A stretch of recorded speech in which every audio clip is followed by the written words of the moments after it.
Halo, berjumpa lagi dengan Sais di Karyaku Channel.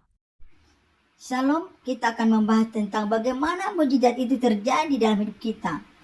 Berbicara tentang mujizat bagi orang percaya, hal ini bukan perkara yang baru, tetapi perlu kita tegaskan kembali tentang mujizat itu dalam kehidupan orang percaya.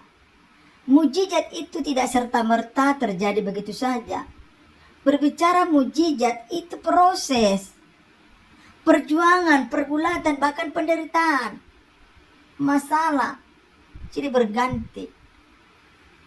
Jadi kalau kita ingin mendapatkan mujizat, memang dibutuhkan kepercayaan, keyakinan, tetapi tidak sampai di situ. Kita akan melewati proses yang panjang. Maka ketika kita menerima proses dan melewati proses, di sanalah terjadi mujizat Allah.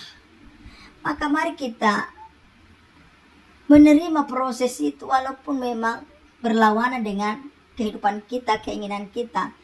Tetapi yakin dan percaya ketika kita masuk dalam proses, melewati proses, maka di ujung proses itu terjadilah mujizat.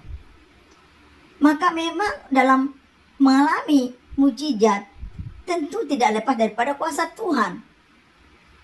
Maka kalau ada kuasa yang diberikan Tuhan, pasti kita dimampukan untuk taat mengalami proses itu. Kalau sudah kita menerima kuasa, maka tentu akan ada iman. Maka ditegaskan, iman tanpa langkah, iman tanpa respon, iman tanpa perbuatan, semua hakikatnya adalah sia-sia. Maka seperti itulah terjadi mujizat dalam kehidupan kita sebagai orang percaya. Jadi mujizat itu tidak serta-merta turun dari surga. Tidak. Maka kita sebagai orang percaya, mujizat itu dibutuhkan memang proses yang panjang. Maka lewat proses itulah di sana kuasa Tuhan menolong kita, dan tidak lepas daripada bagaimana kita mengimani akan hal itu terjadi. Maka inilah yang hakikatnya terjadi di dalam kehidupan kita sebagai orang percaya.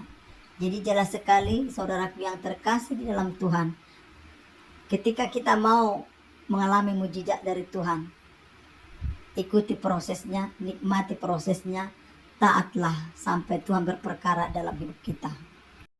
Maka mari kita taat sebelum melihat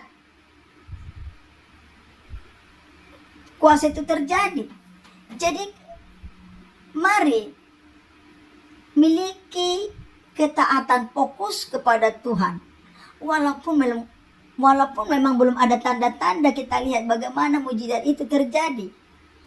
Jadi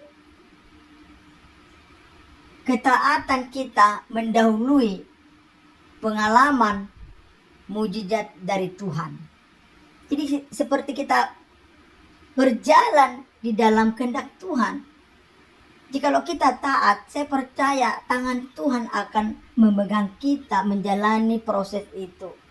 Mari kita berserah penuh kepada Tuhan. Mari kita berserah penuh kepada Tuhan. Mengandalkan Tuhan dalam kehidupan kita. Mari kita melangkah dengan pasti bahwa Yesus ada bersama kita. Jadi mari, mujizat itu bukan kita yang mengatur, tetapi mujizat itu terjadi apabila kita masuk dalam proses.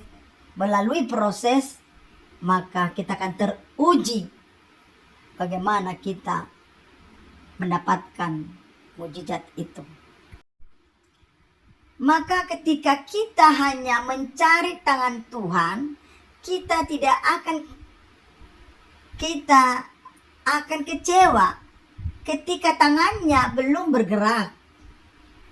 Tetapi ketika kita mengenal hati Tuhan, kita tetap percaya meskipun tangannya belum terlihat. Jadi mari kita terus melangkah walaupun kita belum melihat tangan Tuhan. Tetapi ketika kita seperti yang sudah saya katakan tadi, mengikuti proses itu, Karena dalam proses itu ada penuntunan, ada tangan Tuhan yang akan menuntun kita terus melewati proses itu. Seperti yang dialami oleh Yusuf. Mujizat terjadi yang dialami Yusuf. Bahkan tokoh-tokoh yang ada dalam kitab. Mereka terus mengikuti kehendak Tuhan. Jadi mari kita fokus kepada Tuhan. Di sana akan terjadi mujizat di dalam kehidupan kita. Demikian pemaparan ini. Tuhan Yesus memberkati kita semua. Shalom.